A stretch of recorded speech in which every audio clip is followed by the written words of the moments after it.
My favourite thing about school is the teachers. I think they're really nice and friendly and they make me feel welcome.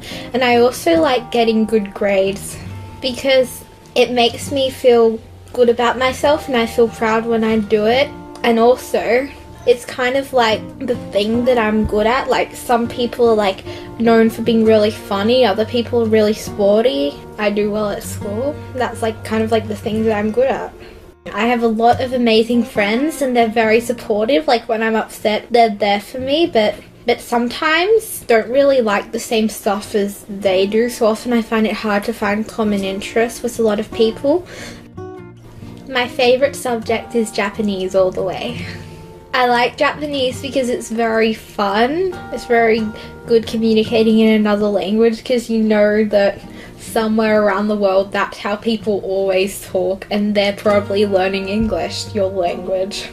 Japanese is like also my favourite class because I have a lot of friends in there and it's a really small class. I want to be a linguist definitely because I really like speaking different languages, and I also like learning about the history of languages because I've always like wanted to know when people started talking.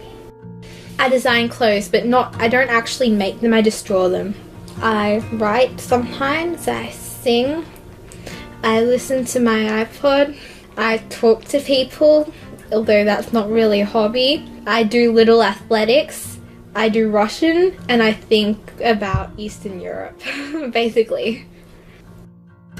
At the time that I went to the current school, I'd already been told by a couple of principals that, their school wasn't funded enough or wasn't prepared enough or didn't have the resources. And at this particular school, it was basically the antithesis. It was, why wouldn't we have it?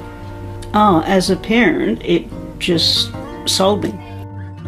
An inclusive school looks exactly the same as any other school on the planet. What's different about it is what's unsaid, and that's that your child is accepted for who they are, so that the ability within the disability is actually drawn out, and that's what's fostered. An inclusive school, I think, also has to be willing to think a little bit more creatively, and the educational experience, not only in terms of the academic curricula, but in the whole school experience. You've got to go around and visit, you've got to talk to the people, you've got to meet the principal, but also just go around the school and just get a feel for it. It actually seems to be all about the relationships, because you've got to feel you can trust the school, but that you can also be honest with the school if you think that something's not working out, so that they can look at it from their side. When Rachel came to the school, what I learned out of that was that time is a real asset in terms of being able to change people's perceptions, because I think if you don't give people time to adjust and become accustomed to difference, then it becomes very stressful. So people need to look at the long term rather than the instant, the moment that we're in right now. I taught Rachel math, and she hasn't really had any issues with content, so it was more about how do we get Rachel to strengthen and form relationships and be able to work with people in group situations, which she did fantastically well. Occasionally there were challenges and she would come and say to me, Mr. Kruger, this is not quite going right, and we would try and sort it out, and without fail her peers around her stepped up to the plate. As far as treating Rachel and her family any differently, I don't believe that I did. When things got a little bit tough for Rachel, we worked through those in conjunction with her peers, and the feel of the classroom and the culture that we had in the classroom was very accepting.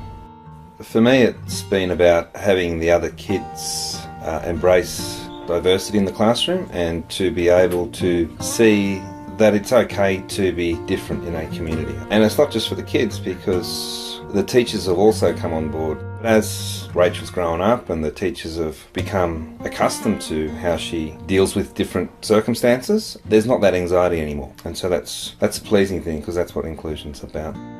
Paul was a standout at the school for being easy to contact. If I had an issue, I knew that Paul would acknowledge it, deal with it, and would communicate with me. And I knew I could trust him. It's interesting that from his perspective, it didn't take much time, but from the parents' perspective, I was blown over.